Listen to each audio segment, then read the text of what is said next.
In the Heart of the Word, Reflections by Father Joseph Mary, SCTJM, on the daily readings from the Holy Mass, Friday of the third week of Lent.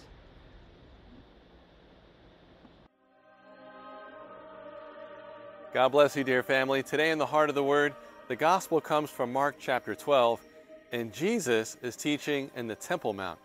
Crowds are coming from all over the world, Jews and Gentile God-fearers, to celebrate the Passover. Priests, scribes, and teachers of the Torah are listening and watching. There is joy, hope, and expectation in the air.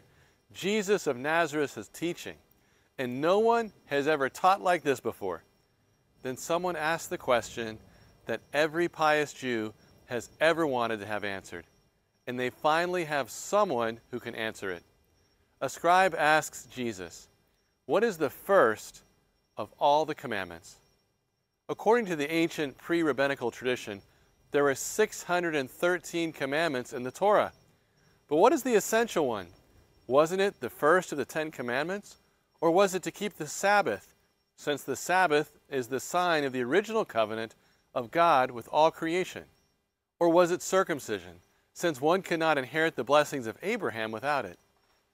Then Jesus speaks, and he says, "The first is this: Shema Yisrael." Imagine hearing Jesus pray the Shema in the heart of the temple, his voice, his authority.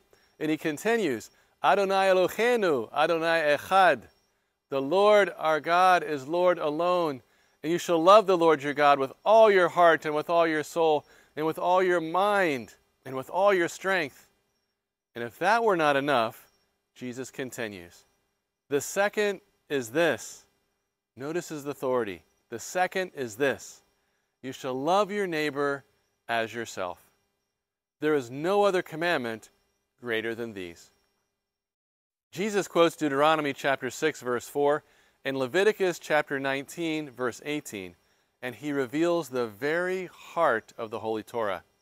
And what do we find? The cross, loving God with all of our heart and our neighbor as ourself until our heart is pierced. Today, let us find these verses in the Bible, pray with them, write them down, and place them on our desk at work or at school, and ask for the grace to live them. Let us listen to these words of Mother Adela. His heart was pierced because he loved us. Are we willing to have our hearts truly pierced to be like him? If we are to be healed and delivered by his wounds, we must enter into them, into the school of each one, and learn what they have to teach us. Love God and love neighbor with all our heart. All for the heart of Jesus, through the heart of Mary.